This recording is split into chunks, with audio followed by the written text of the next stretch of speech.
AIDS crisis of the 1980s and 90s was one of the largest epidemics of U.S. history.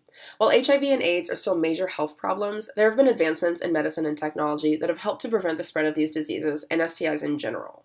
The AIDS crisis disproportionately affected gay men in the way that they were viewed, sexually promiscuous and prone to STIs. Fast forward to today, and we're still seeing the effects of this stigma on the gay community.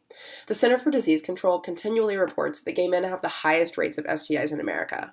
Further, the Lawrence Journal World recently reported that STI diagnoses have been on the rise overall at KU, not just in the gay community. However, there are ways in which gay men have combated this stigma and have learned to have straightforward conversations surrounding STIs. My research looks at how gay men view and have conversations about STIs. For many gay men, this topic is mainly discussed on the dating app Grindr. Grindr is geared specifically toward gay men who are looking for casual partners. Grindr gives its users the option to post their HIV status and most recent STI test date on their profile. This allows for those who use the app to be more informed about potential partners.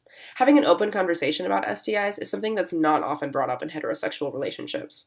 However, if this became more normalized, I believe that it would lead to the reduction of STI rates in all communities. So, for my research, I decided to look at how these conversations are going down on Grindr and in person, and look at whether that leads to a less stigmatized view of STIs in the gay community as a whole. To get that information, I interviewed and had focus groups with 11 queer men, ages 18 to 24, in the KU community. These interviews had a set of prepared questions, but left room for unique contributions. Some of my questions included, have you been tested for STIs, and if so, how often? Do STIs often come up in Grindr while discussing possibly having sex? Do you feel like there's still judgment outside of the gay community in regard to STIs? And what about judgment coming from inside the gay community? While these answers varied, participants definitely showed clear patterns when discussing these topics. I found that for the most part, getting tested was normal and expected of gay men. Additionally, participants claimed that these conversations on Grindr about STIs usually came up, and that it was often fairly casual but to the point.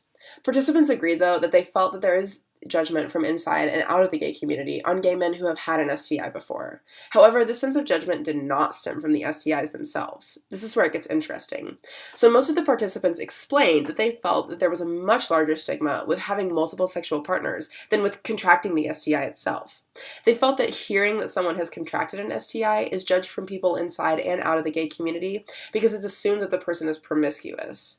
This leads me to believe that the judgment on gay men's sexuality has continually affected this community for decades. However, with apps like Grindr, though it's far from perfect, gay men have found new ways to normalize regular testing and conversations surrounding STIs. With this information, my goal is to present this research so that people can understand how gay men have destigmatized this conversation and implement that idea in their own communities.